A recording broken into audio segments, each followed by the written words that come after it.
বাহরাইনের সংবর্ধনা ও সম্মাননা স্মারক প্রদান অনুষ্ঠানের আয়োজন করেছে প্রবাসীদের সংগঠন জালালাবাদ অ্যাসোসিয়েশন। মঙ্গলবার রাজধানী মানামার একটি রেস্তোরাঁয় আয়োজিত হয় অনুষ্ঠানটি। এতে সভাপতিত্ব করেন সংগঠনের সভাপতি মোহাম্মদ কায়েস আবু।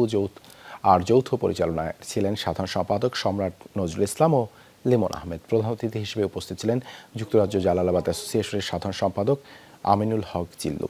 সংগঠনের পক্ষ থেকে এ সময় তাকে দেয়া হয় সংবর্ধনা ও সম্মাননা স্মারক। অনুষ্ঠানটিতে গেস্ট অব অনার হিসেবে উপস্থিত ছিলেন বাহরাইনের বাংলাদেশ সমাজের সভাপতি মঞ্জুর আহমেদ। এছাড়াও উপস্থিত ছিলেন মৌলভীবাজার ঐক্য পরিষদের সভাপতি সৈয়দ সুলমান, সিনিয়র সহ সভাপতি জসিম উদ্দিন, আব্দুস সাত্তার, অনুকূল দেবনাথ সহ আরও অনেকে।